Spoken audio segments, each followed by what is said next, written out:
Hello, so it is currently the 16th of February, so it's the release date for Court of Silver Flames. I haven't received my copy yet because when I pre-ordered it from Waterstones, I was too cheap to pay for the first class delivery, which I'm regretting a little bit because I've spent all day watching as everyone else on Twitter and Instagram has been receiving their copies, and I'm a little bit jealous. I have had an email saying that it's been dispatched, so I'm hoping that it will arrive at some point tomorrow or the day after. I don't know whether I'm going to have a chance to actually read properly until the weekend anyway, so yeah, before I get into the video, I did just want to mention, in case you hadn't noticed from the title, that this video will contain spoilers. So if you don't want to know anything about A Court of Silver Flames or the original A Court of Thorns and Roses series, then please don't watch this. I don't want anyone to get angry at me. But yeah, this is going to be a reaction style vlog. So I'm going to be reading A Court of Silver Flames for the first time, reacting, telling you my thoughts and doing a kind of review. So yeah,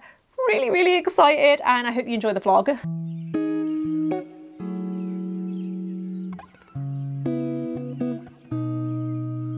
See you walking down the boulevard. She got the posture. Hey everyone, so I've made a start on A Court of Silver Flames. I'm about 100 pages in and I'm really enjoying this so far. Not a lot has really happened in terms of action, but I feel like I'm getting to that point now where things are going to start picking up a bit, and I love how easy it's been to just fall back into this world with these characters. Before I started reading this book, I was a little nervous, mostly because of Nesta and the fact that I don't like her. Of all the main characters in this series, she's probably the one that I care about the least, and it's not even that she's unlikable, which she is, but it's mostly because I've always found her really frustrating. However, I do really like that we're getting a lot more of Cassian's perspective because he's probably one of my favourite characters, and so it all kind of balances it out. I do find that I like Nesta a lot more when she's with Cassian because I like the banter between the two of them. But yeah, so far I'm not hating Nesta as much as I thought I would, and I think what helps is that she's acknowledging the way that she is. So she is fully aware of the fact that she is not the easiest person to get along with, and there was that one scene where Cassian was trying to get her to train and she knew that by refusing she was going to embarrass him, but she did anyway. And that thought process I thought was really interesting. I liked the way that that was done. I do feel like Sarah J Maas's strength is the way that she writes characters and the way that she builds relationships and dynamics between them. And so I am hoping by the end of this book that I grow to care about Nesta, at least in the same way that I care about the other characters. I am actually really interested in Elaine and what's going to happen with her story, whether she's going to end up going with Asriel or Lucian, or whether she doesn't end up with anyone. I feel like that plot is actually quite interesting, especially because her and Lucian are supposedly mates. I've never really been a fan of the whole "you're my mate, we're destined to be together," and so I think that with Elaine there's a really good opportunity to kind of turn that on its head and explore what happens if you don't want to be with the person that you're supposedly destined to be with. Another thing I did just want to mention, because I feel like this book is going to head towards another war or some kind of conflict, and I'm really hoping that if that happens then there's a more realistic outcome. I've spoken about this a few times, but what really irritated me with Akawa is that two main characters died and then were brought back to life, and I felt so cheated. Not because I wanted my favourite characters to die, I mean, actually, yeah, I kind of did. I know that might sound really weird, like, Sam, why would you want your favourite characters to die? When you're in a situation like that, where you've got this war, it's really unrealistic for everyone to come through in the end. Watch me say that, and then later on in the book, someone dies, and I'm devastated. Okay, so I thought I'd do a quick update because I'm now just past the 200-page mark, and I'm still really enjoying this. The banter between Cassian and Nesta is just... love it. Usually when I read a romance in a book, it's between two characters that don't know each other, and so you follow them as they get to know each other and as their relationship develops, whereas we haven't had that in this book, which obviously makes sense because Cassian and Nesta have known each other for a while and they've fought a war together, but because we've never actually seen things from their point of view before, we've never actually seen how they think of each other, and Cassian has a really dirty mind, and so every so often he'll have a dirty thought about Nesta, and it will be really jarring because I don't really know how to think of it. It's definitely not a bad thing, it's just taken me a while to get used to it, but I think I've pushed past it and now I'm really enjoying them together. In terms of the actual plot, I don't really have any theories on where this book is going to go. There's been a few other things that have been mentioned, but I don't know what is relevant yet, and so yeah, that's my update so far. Good morning. So I didn't sleep very well last night, and by that what I mean is I stayed up really late reading, and then I woke up quite early this morning and I couldn't get back to sleep because all I could think about was how much I wanted to be reading. So not great because I'm tired, but also I feel like that's a good sign that I am really liking this book. I think I'm getting close to the halfway mark now, and lots of things have started to be revealed. The plot is progressing a lot faster. We've now learned that Brialyn, I think that's how you say her name, the human queen that doesn't like Nesta, she's trying to find these objects that will then lead her to the cauldron because she wants to try and restore her youth. And Nesta and also Elaine are their only real hopes of finding these objects before the enemy does. Also, Feyre is now pregnant, which I kind of saw it come in a little bit, mostly because they were talking about it quite a bit in A Court of Frost and Starlight, and I can remember thinking before I even started this book that Feyre being pregnant would probably be one of the most realistic ways to explain why she's not part of the main conflict in this book. I also wanted to ask, did anyone else feel like this book was a lot smuttier than the other books? I know that the other books do have smut in them, but I don't remember them being this steamy, and I was not prepared for Nesta imagining herself having a threesome with Cassian and Asriel. That was a shock. But also, I mean, I didn't dislike it and can't really blame her, let's be honest.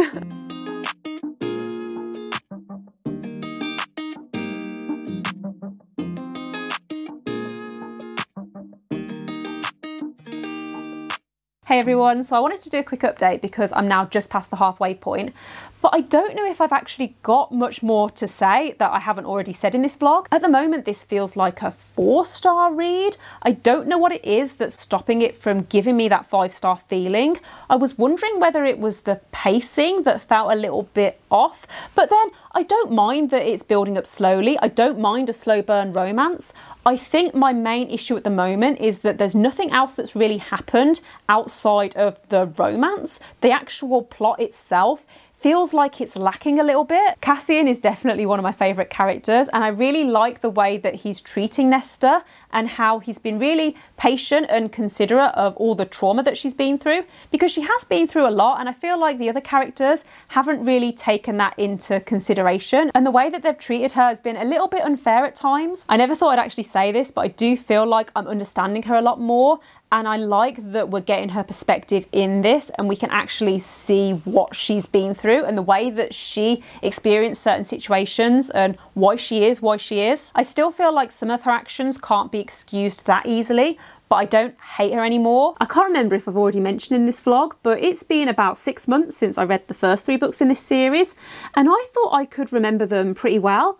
But as I'm reading this book, I'm finding that there are a few little details that I must have forgotten about and that I'm only remembering when they're brought up. Like, for example, how Hellion has a bit of a thing for Nesta. I'd completely forgot about that. I like that the pace is picking up a little bit and that it's a little bit more consistent and that we're having these little reveals, like how Brialyn now has the crown, and that's how she was controlling the soldiers from the Autumn Court and why they were acting a little bit weird when they were captured. Nesta has also accidentally created these weapons, and there's been a conversation around Rhys potentially becoming the High King of Prythian.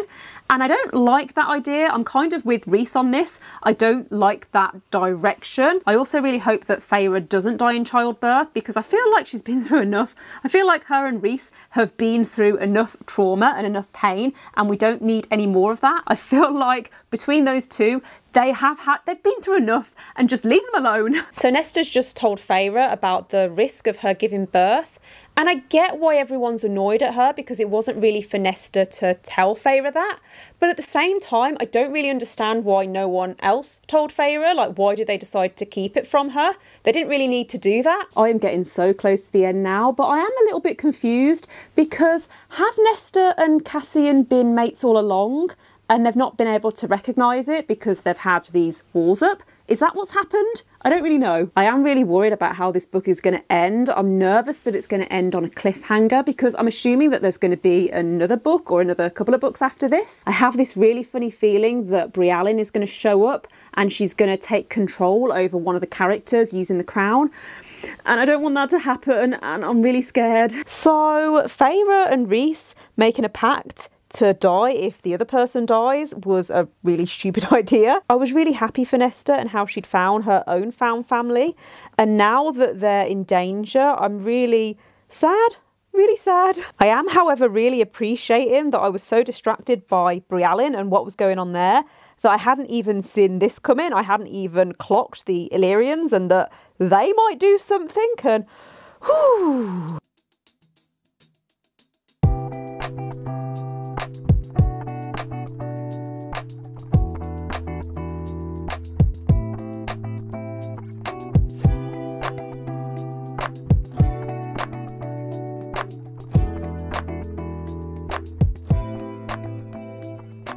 Hey everyone, so I finished reading A Court of Silver Flames last night and I kind of had a feeling that I would, mostly because I knew that I wouldn't be able to sleep until I knew what happened. So I thought I'd wrap up the vlog by talking about what I did like, what I didn't like, and just some general thoughts and feelings overall. As I think I might have mentioned a few times in this vlog, I really liked the tension between the two main characters and I really liked that there was a lot more smut in this book than I was expecting. I know that some people don't like the way that Sarah J Maas writes sex scenes, but I do, and there are a lot of them in this book. I also really like how the title and the cover matches the content of the book. I really appreciated that. Overall, I really liked the journey that Nesta goes on through this book, and I liked seeing her development through the training and through the friendship group that she forms. Also, the house as a character, I really liked that, and I don't think I've mentioned that so far. The house was one of my favourite characters. One of my main criticisms of this book is that outside of the romance, I wanted just a little bit more from the plot. The number of times that I said in this vlog, oh, I think that it's starting to pick up now. And there were a few moments of action dotted throughout the book, but outside of the romance, I feel like nothing really exciting happened until that last 150 pages. And I don't think it's a problem with the pacing because I didn't have a problem reading this. I didn't have a problem picking it up and wanting to keep on reading. I just feel like the plot needed just a little bit more. Also, I was really disappointed that we didn't see more from certain other characters like Moore.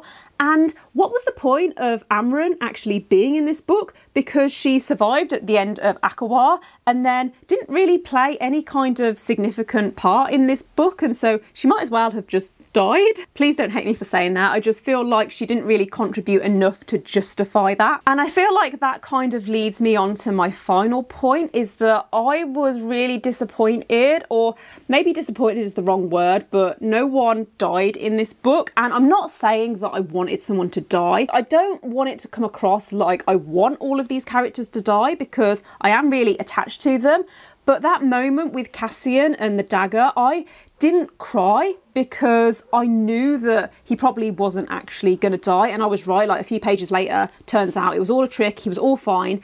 And I feel like now, with any future books that I read in this series, I'm never going to feel anxious for these characters. I'm never going to worry about them because I feel like they're never going to actually be in any real danger. I was actually right with my prediction that I made earlier in the vlog. This did end up being a 4-star read for me because even though I did have a few little issues, overall I really enjoyed this book. Like, it was entertaining, it was fun, I couldn't put it down, and that's all I can really ask for. It put a huge smile on my face and I just loved being back in this world. I am really interested to know who the next book is going to focus on because I think I've seen a few people talking about how it might be Asriel, which I think would be really interesting. I'd also really like to see more of Moore because I think I might have mentioned this already. She was barely in this book and it's been hinted at that Emery might have a thing for Moore, and so I'd like to see how that progresses. And also Elaine, I know that for some reason a lot of people don't seem to like Elaine,